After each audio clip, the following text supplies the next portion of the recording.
Veamos la tormenta de arena en Ciudad Juárez. Rara es la vez que se ve.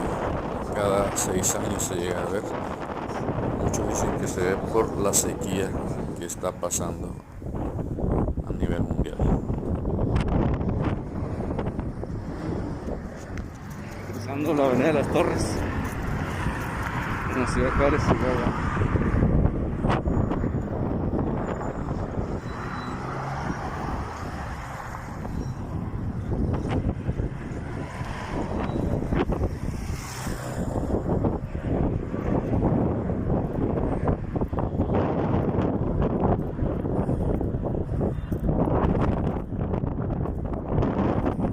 Hasta parece de noche.